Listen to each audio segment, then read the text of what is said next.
Hi எல்லாருக்கும் வணக்கம். இன்றைக்கி நம்ம ரைஸ் சீரீஸில் என்ன பார்க்க போகிறோன்னா, அரிசி ஸ்டோர் பண்ணுறதுல இருக்க ஒரு ப்ராப்ளம், அதை எப்படி சால்வ் பண்ணலான்னு சொல்கிறேன். உங்கள் எல்லாருக்கும் தெரியும், ரைஸ் ஸ்டோர் பண்ணியிருக்கவங்க சில பேர் 26 கிலோ அந்த மாதிரி பல்காக வாங்கி ஸ்டோர் பண்ணியிருக்கவங்க ஃபேஸ் பண்ணுற ஒரு பெரிய ப்ராப்ளம் என்னென்னா வண்டு பூச்சி. ஸோ இந்த வண்டு பூச்சியை எப்படிங்க இது பண்ணலாம் அப்படின்னு சொல்லி நிறையா பேர் கேட்பாங்க. ஸோ இதுக்கு ஒரு சிம்பிளான சொல்யூஷன் என்னென்னா, நீங்கள் அரிசி பை வாங்கி வந்தோடனே தரையில் வைக்காமல் ஏதாவது ஒரு சின்ன ஸ்லாப் அந்த மாதிரி இடத்துல கொஞ்சம் மேலே வைங்க.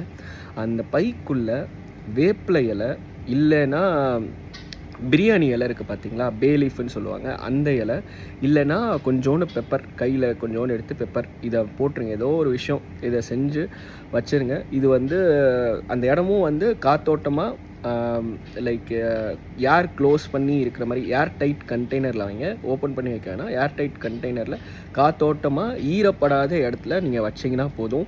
இந்த மாதிரி இந்த டிப்ஸ் லைக் பிரியாணி இலை இல்லை வேப்பிலை இலை இல்லை கொஞ்சோண்டு பெப்பர் போட்டு வச்சிங்கன்னா ஒரு வீக்ஸ்க்கு நல்லா சேஃபாக பூச்சி இது இல்லாமல் தாங்கும்.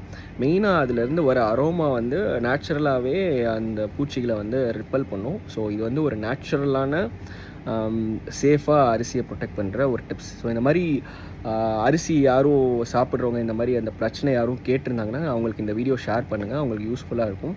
அண்ட் இந்த மாதிரி அரிசியை பற்றி யூஸ்ஃபுல்லான இன்ஃபர்மேஷன் தெரிஞ்சுக்கணும் அப்படின்னா சப்ஸ்கிரைப் பண்ணிக்கோங்க. டாடா, பாய்.